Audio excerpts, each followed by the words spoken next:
अस्सलाम वालेकुम and welcome to cook special में आज हम आपके साथ रेसिपी शेयर करेंगे शामी कबाब की। शामी कबाब बनाने के लिए आप एक प्रेशर कुकर में शामिल करेंगे एक दरमियाने साइज़ का प्याज ऐड करेंगे। आप इसमें बोनलेस चिकन 300 ग्राम, आप चाहें तो हड्डी के साथ गोश्त भी शामिल कर सकते हैं।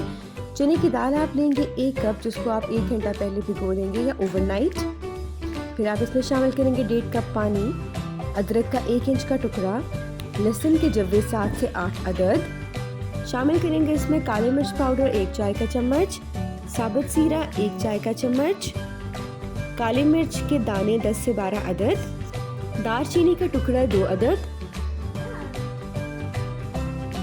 साबुत लाल मिर्च शामिल करेंगे 4 अदद, लौंग 4 अदद, नमक शामिल करेंगे 1 चाय का चम्मच या हस्बे जायका।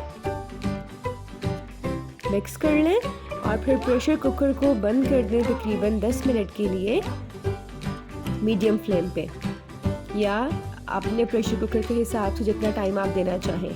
10 मिनट के बाद दम खोल लें। अगर थोड़ा सा पानी है तो उसे खुश्क कर लें और फिर ठंडा होने के बाद इस मिक्सचर को एक चॉपर में डाल दें। उसमें शामिल करें आप 1 कप ताज़ा हरा धनिया,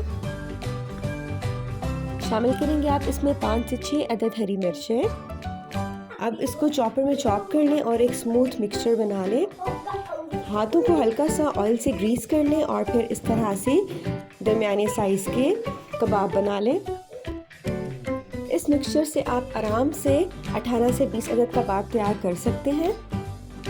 अब एक फ्राइंग पैन में 3 से 4 खाने के चम्मच कुकिंग ऑयल शामिल करें और फिर इस प्री हीटेड ऑयल में आप कबाब को अंडे के अंदर डिप करके इसमें फ्राई कर लें लो टू मीडियम फ्लेम पे, यहाँ तक कि ये गोल्डन ब्राउन हो जाए। लीजिए, बहुत ही मज़ेदार शामी कबाब तैयार है।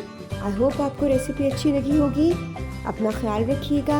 अल्लाह हाफ़िज़ and don't forget to subscribe, like and share. Thank you.